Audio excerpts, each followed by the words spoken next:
Yes, absolutely. Honorable Chair, distinguished colleagues.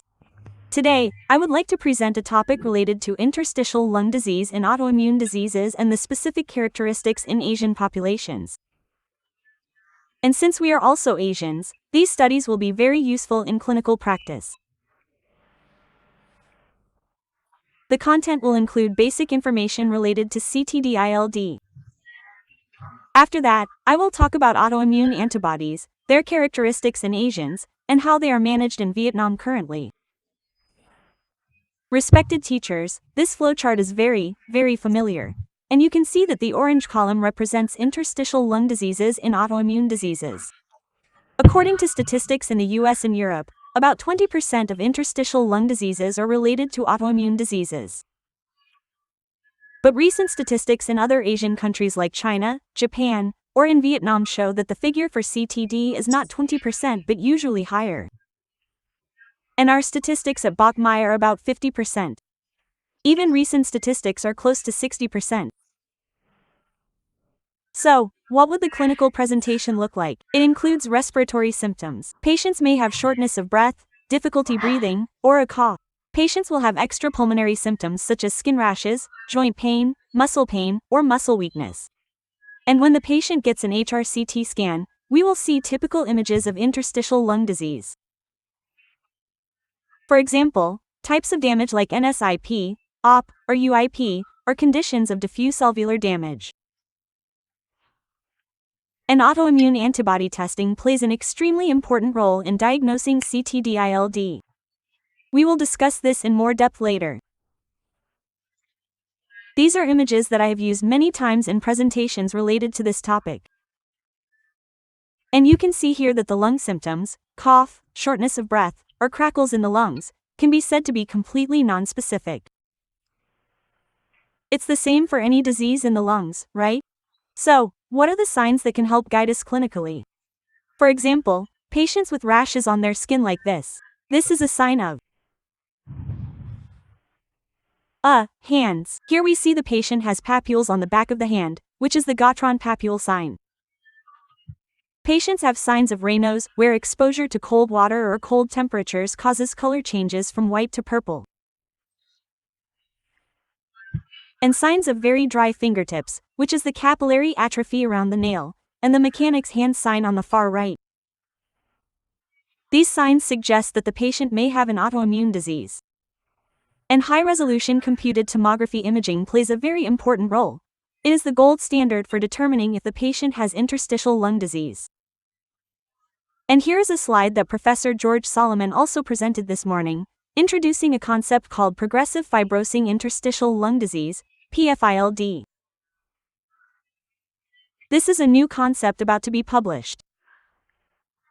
So, when we approach a CTD patient, we find that the NSIP pattern is encountered very often.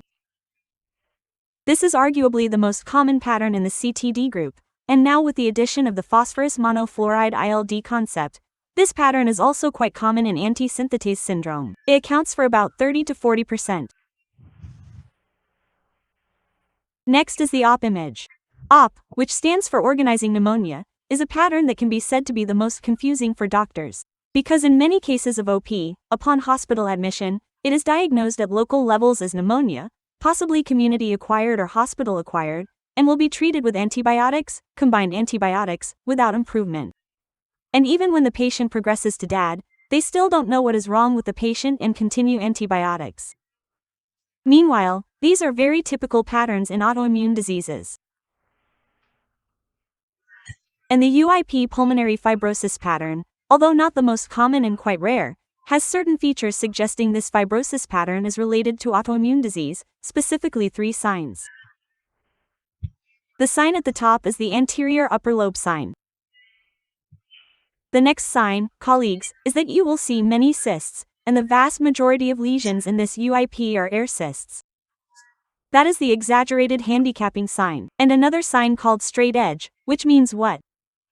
The lesion area and the healthy lung area are demarcated by a straight line.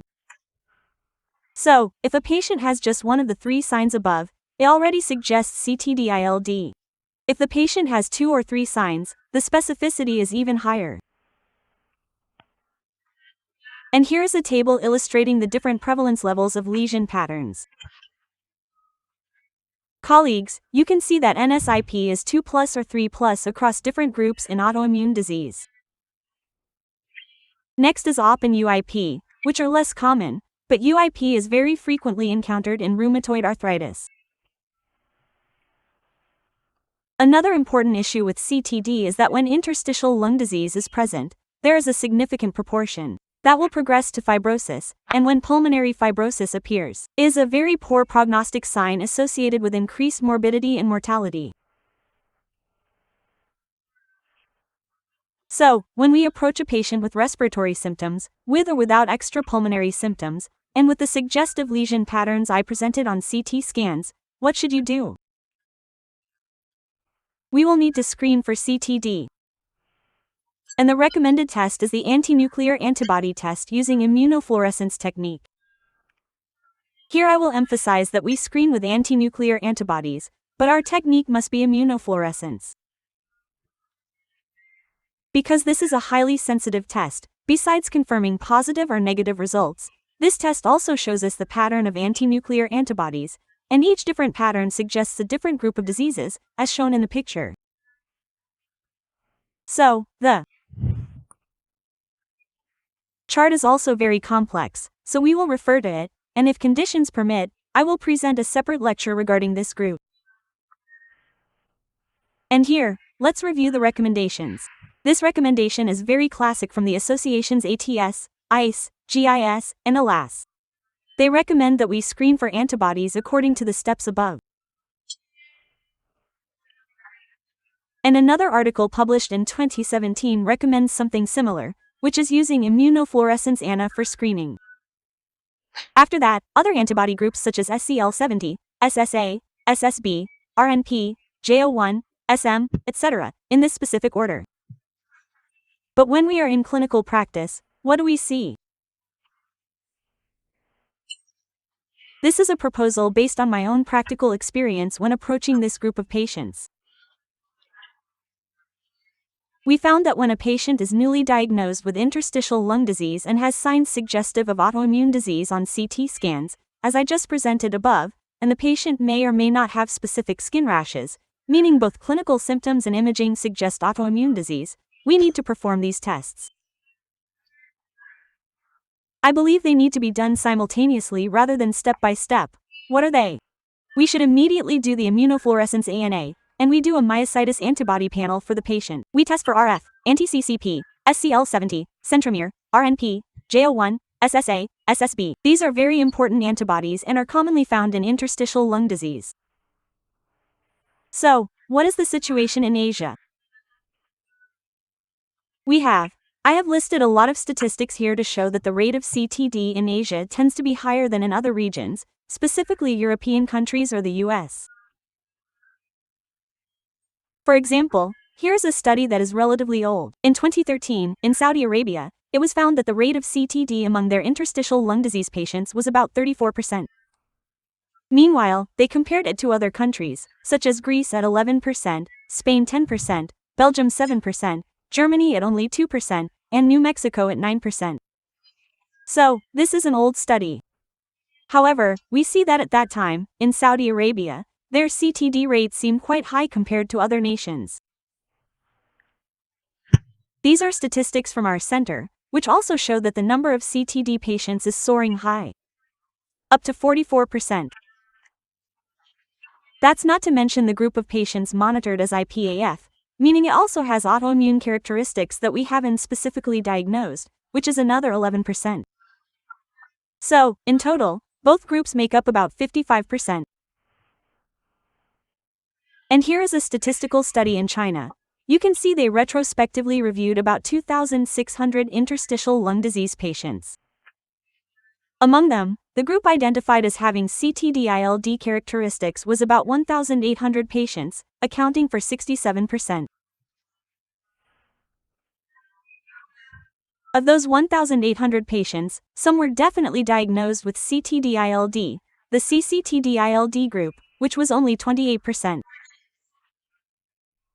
Then, what is the UCTD-ILD group? It is similar to IPAF. meaning the patients have characteristics pointing towards autoimmunity, but may not meet any specific diagnostic criteria. So, does this apply to Vietnam? It fits very well because in our group of interstitial lung disease patients at the respiratory specialty, lung damage is the prominent damage, the main damage, so many patients come in without any musculoskeletal damage.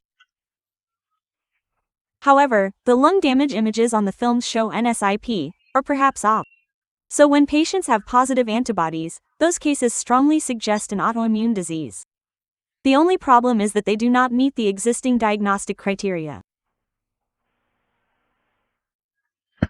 And statistics show that diagnosing CTD is very difficult even in China, which is an Asian country but very developed. As you can see in the final column, the time it takes to reach a final diagnosis for patients averages about 17 to 18 months.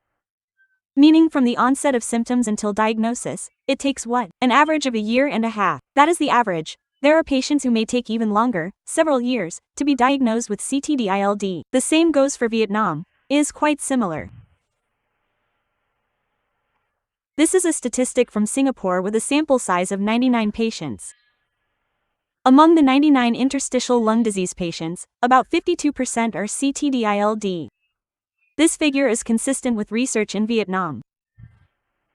And you can see that within the autoimmune interstitial lung disease group, muscle diseases account for 41%. This number is also very consistent with our current research. Perhaps the characteristics of Singaporeans and our people are similar, so the disease structure is quite similar.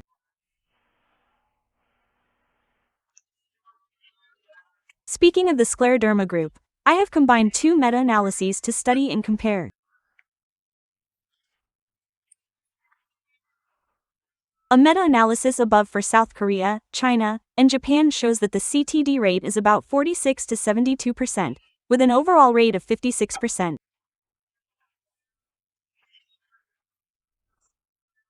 And the second statistic, for regions like France, Denmark, and Switzerland, shows that this rate is clearly much lower. Of course, this is a visual comparison. We do not yet have statistical tests to evaluate the statistical significance of the data. But looking here, it is clear from various statistics that in Asian countries, the rate of CD is higher compared to people in Europe or North America.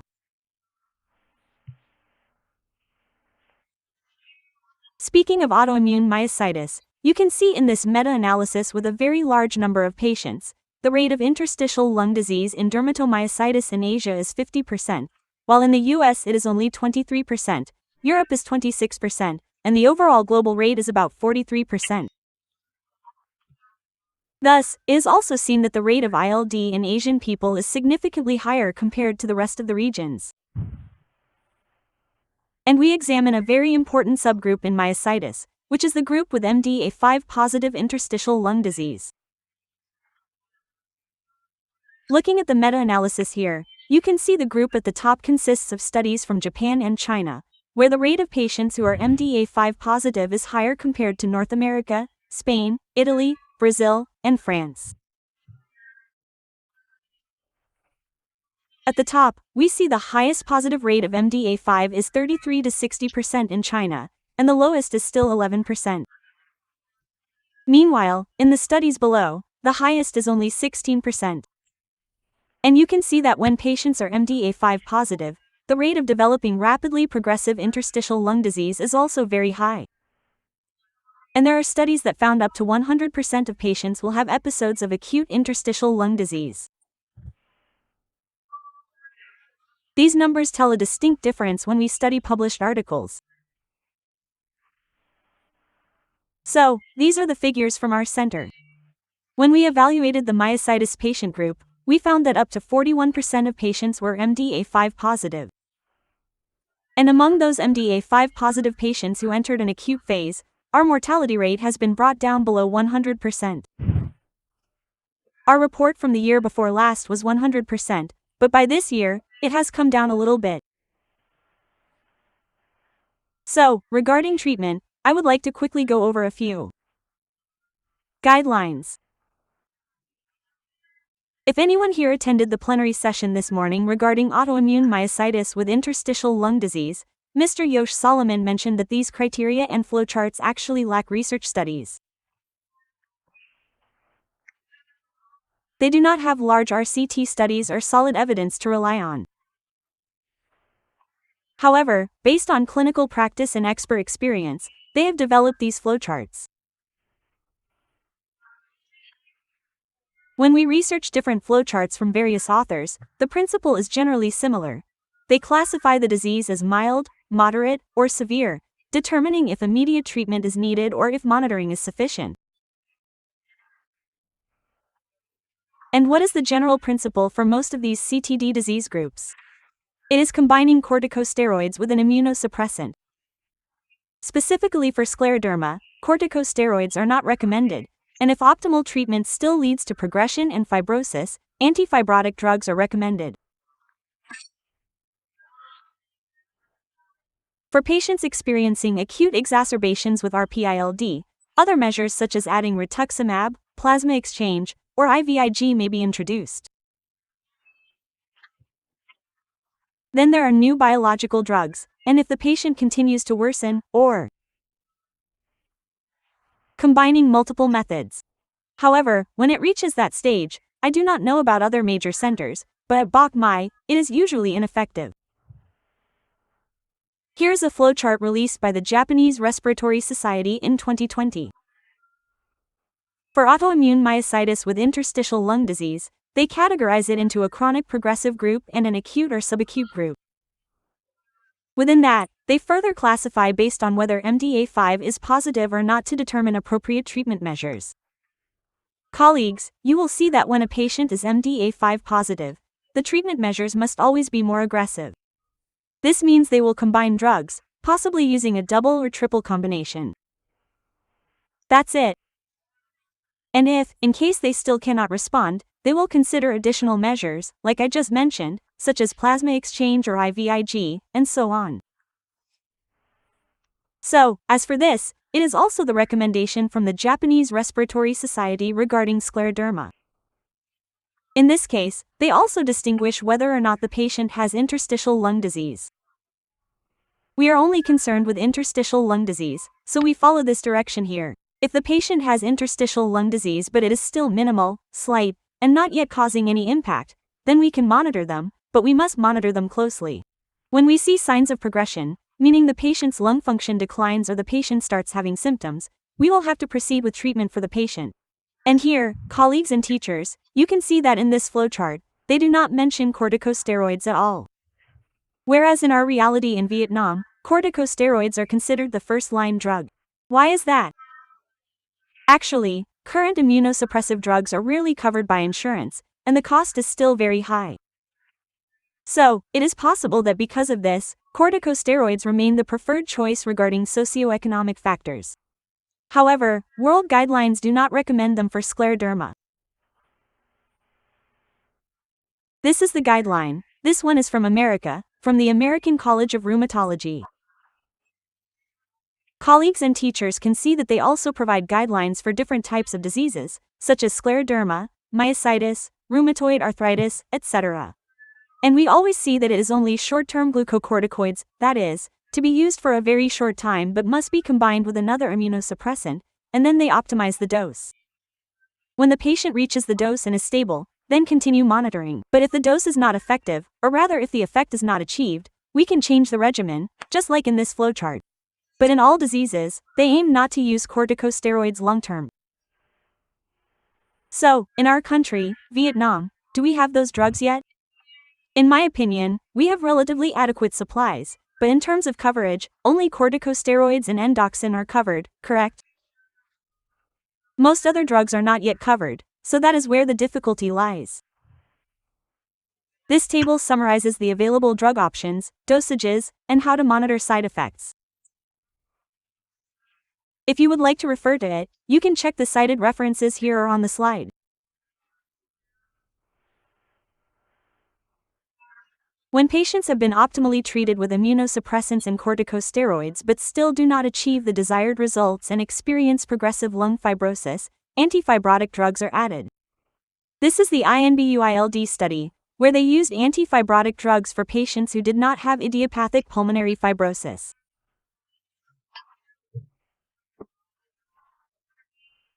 They found that within the CTD subgroup in this study, the decline in FVC in the treatment group compared to the placebo group was slowed down by 58%.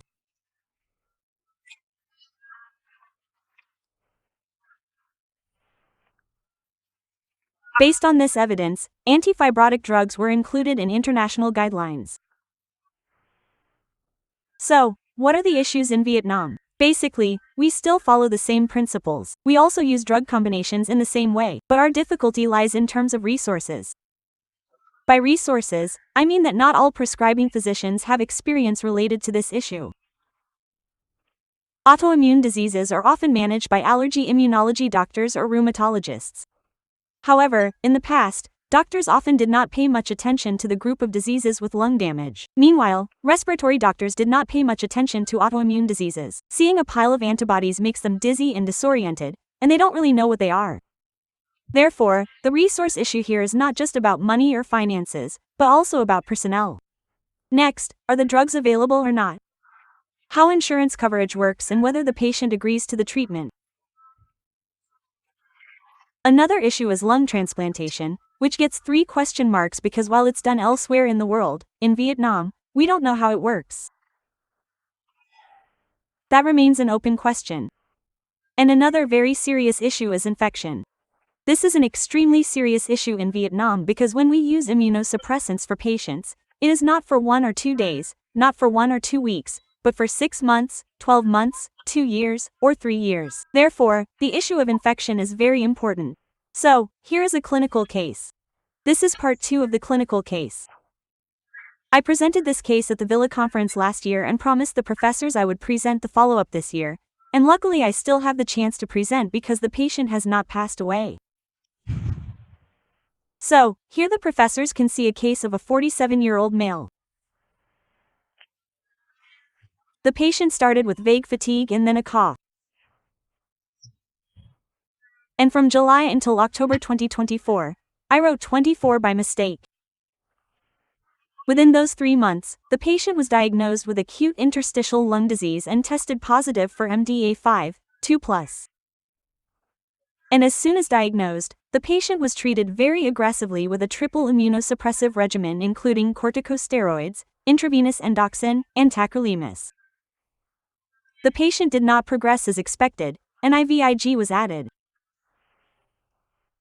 And here are the patient's images, everyone.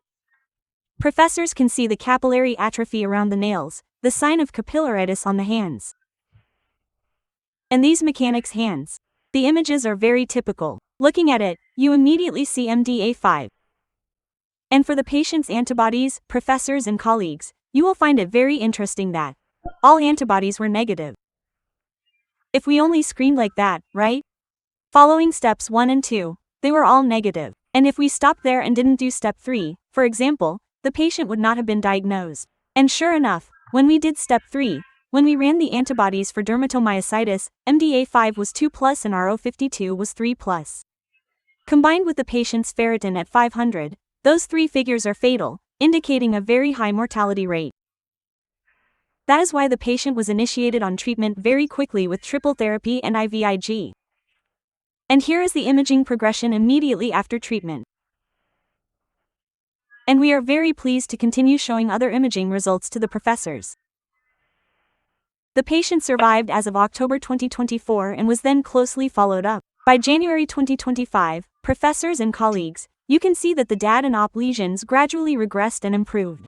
The lesions shrank, and the ground glass opacities decreased significantly. By January 2025, we were so happy because it meant the patient had survived in the short term. But then, what started to appear? The patient was being maintained on mirin and tacrolimus when hoarseness appeared. The hoarseness lasted for a long time, about 2 or 3 weeks, and after being scoped, the larynx was found to be full of fungus. So the patient had to reduce the tacrolimus dosage and be treated for laryngeal fungus. Because tacrolimus and sporanox interact, the patient had to reduce the tacrolimus dose again. After we reduced it and it still didn't work, we finally had to stop tacrolimus entirely. And what happened next? Everything flared up terribly again. And by May 2025, the patient was very critical, in respiratory failure, and had to be hospitalized. The patient was given additional antibiotics, antifungals, anti-CMV drugs, and was on HFNC. At that point, we thought we wouldn't be able to save him again.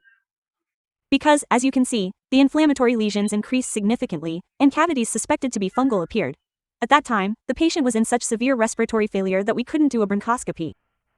But fortunately, this guy's time wasn't up yet.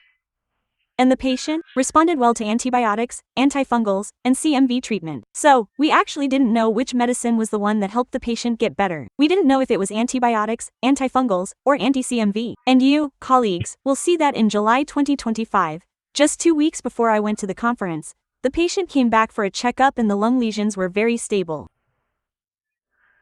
And here's a video that the patient sent to the doctor in pure joy. We had to cut out the patient's face to ensure privacy, but the patient sent it with such a joyful look, saying, "Oh, I can sing karaoke again." So, this is a clinical case showing that treating with immunosuppressants is not wrong according to the protocol, but the burden of infection is the real nightmare in practice in Vietnam. Therefore, we need to have appropriate measures for prophylaxis and treatment of infections when we treat patients like this, with a very high level of vigilance. And in conclusion, it can be said that CTD is not as rare as we think. And pulmonary symptoms, extrapulmonary symptoms, typical imaging, and autoantibodies are the information we use for diagnosis. And in many cases, patients may only have lung damage or may not meet the full diagnostic criteria, but treatment should still be administered. And the incidence of CTD and the severity of CTD-ILD in Asians seem to be higher than in other regions of the world, as well as the world average. Basic treatment still follows guidelines, including immunosuppressants and antifibrotic drugs when PPF is present. And the issue of infection is a very difficult problem, and hopefully in the future, patients will have better ways to improve. I would like to sincerely thank you for your attention. Yes, G.